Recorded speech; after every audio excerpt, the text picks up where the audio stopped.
शिवसेनेचा बाप मीच आमदार परिणय फुके यांनी वादग्रस्त विधान केले। फुकेंनी माफी मागावी, शिवसेना पदाधिकाऱ्यांनी ही मागणी केली, अन्यथा शिवसेना शैलीमध्ये उत्तर देऊ असा इशारा शिवसेनेने दिला। भाजप पक्षाच्या कार्यकर्ता मेळाव्यात भाजप आमदार परिणय फुके यांनी शिवसेना पक्षाबाबत वादग्रस्त विधान केले। शिवसेनेचा बाप मीच असल्याचं विधान फुके यांनी केले।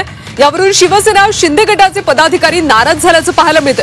शिवसेना कार्यकर्त्यांसाठी खूप दुःखद आहे। फुके यांनी 12 तासांच्या आत त्यांच्या विधानाबद्दल माफी मागावी, अन्यथा आम्ही शिवसेना शैलीत त्यांना उत्तर देऊ असा इशारा शिवसेनेच्या पक्षाच्या पदाधिकाऱ्यांनी आज विश्राम भवनात आयोजित पत्रकार परिषदेत दिला।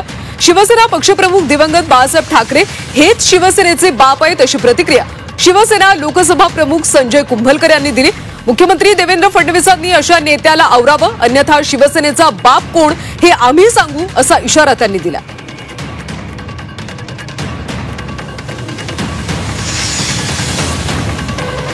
माझ्यावर आरोप सुद्धा लावले की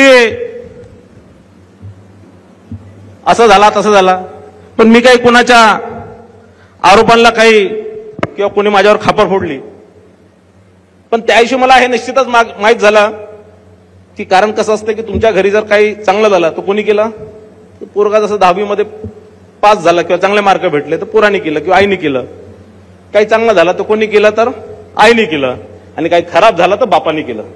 त्याविषयी मला हे पक्का माहित झालं की शिवसेनेचाही बाप मीच आहे, कारण खापर माझ्यावरच फोडून राहिले। आणि म्हणून कुठेतरी या सगळ्या आरोपांना कुठेतरी लक्ष न देता आपण आपल्या कामाला ताकदीने सुरू ठेवलं पाहिजे। अशा पद्धतीने त्यांनी जे भाष्य केलेलं आहे आणि आईबाप काढलेले आहेत, त्यांना बाप कोण आहे दाखवण्याची वेळ आलेली आहे। त्याच्यामुळे त्यांना त्यांच्या भाषेत त्यांनी जर 12 तासाच्या या माफी मागितली नाही तर त्यांना याची मोठी किंमत मोजावी लागेल।